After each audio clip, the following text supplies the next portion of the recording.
You mentioned Studio Simone, so I want you to talk about it and tell the people what it is. But in addition to that, one of the questions I wanted to ask you was about like community in beauty.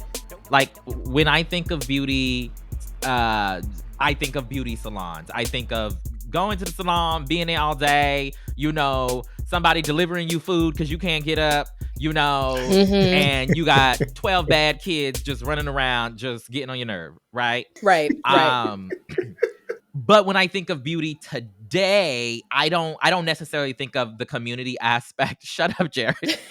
I'm so triggered.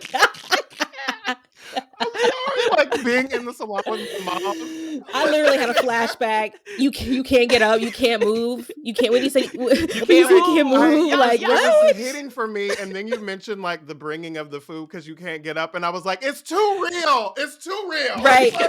It's too much. Go ahead. It's too I'm much. sorry. I'm sorry. It's too much. But that's how it used to be, and I feel like now the community aspect, for me at least, feels different, or it manifests differently. And so tell people about Studio Simone, and then talk a little bit about your estimation of like the role of community in Yeah. beauty today. See, this is such a good question because I feel like the community element is what's most at stake right now within beauty, where it's like when I really think about it, because talking about what Studio Simone is, and then I'll can talk more about community in beauty, because really I created Studio Simone because I was and am looking for a community.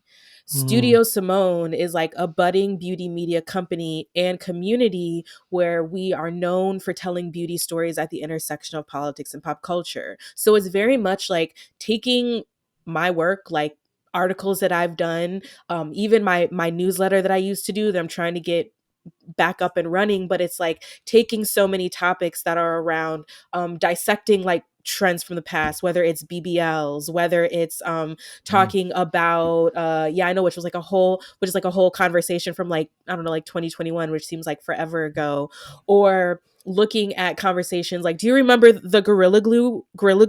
Oh my God, we talked about it. Yeah. And like kind of like becoming a destination where people can both like see beauty happening in other areas of like digital culture or within sports. When we talk about Sha'Carri Richardson, or who is the LSU player? I'm blanking on her name. Angelica Reese. Let me Yes, see. Angel Reese. Angel. Yes. I love doing this with journalists because journalists will really look and make sure that the name is right. I love We it. Oh my will. God. I love God. it. Yeah. Are you kidding me? Never. I would. I love it. So, okay. So now I remember what I was saying. Or taking, for example, somebody like Angel Reese, LSU basketball player, who called out how she is treated and spoken about differently because of how she looks, because she is too ghetto, and because she's a Black girl living in this world, she knows what you're actually saying. And so it's like, I created Studio Simone to talk with that girl. I'm not talking at white people. I'm not talking at really anyone. I am talking with a group of people who are very interested in dissecting culture and current events, and also themselves, in a way that feels more like community and more like we are communing around a similar interest of beauty. And we're into the brands, we're into the trends, like we're into makeup and skincare, but we also are like we're looking for something deeper. I think there's like a true curiosity to this person who I'm attracting, and I call them like the Studio Simone girl, where it's like I feel like I'm shaping this aesthetic, sure, but I'm more like curating like the mindset of who this person is.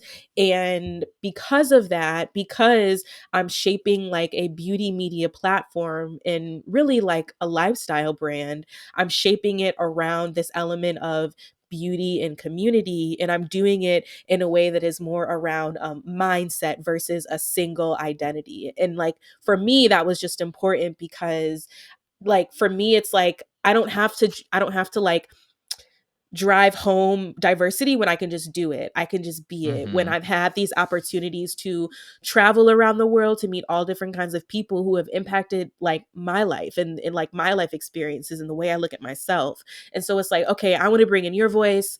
I want to bring in your voice. And like, can I, for right now, can I give you like the keys to the Studio Symoné Instagram and you give us a day in the life of a Studio Symoné girl and you show us how the skincare you're using, but you also show us your walk. You also show us like one of the 5 beverages you have at your desk, you know? And so it's like, you show me what you just bought online that you didn't really need. And so it's more of community in that sense of, and then, you know, magenta is like our main color because of what it is supposed to represent around harmony, empowerment, power, and also like balance as well. So I saw your magenta cup, Tre'vell. Oh, you saw it. You saw it. Yeah, I saw it. So cute, so cute. But yeah, that's like for me where it's like beauty and community to me is always at stake because ultimately it is the people who are able to foster community within beauty who to me are some of the most powerful players. And oftentimes those people are artistic, they're creative, they have YouTube channels, we often categorize them as influencers and creators, and essentially they are artists. And so I think like for me, when I think about just what I want to get out of all of this, quite frankly, I think that I'm just trying to find better systems and ways for me to exist within this world in a way where I can make a livable wage doing it, and I can also like change some things that I think need to be changed. So yeah, y'all just let me talk. Listen, I love it. I love it.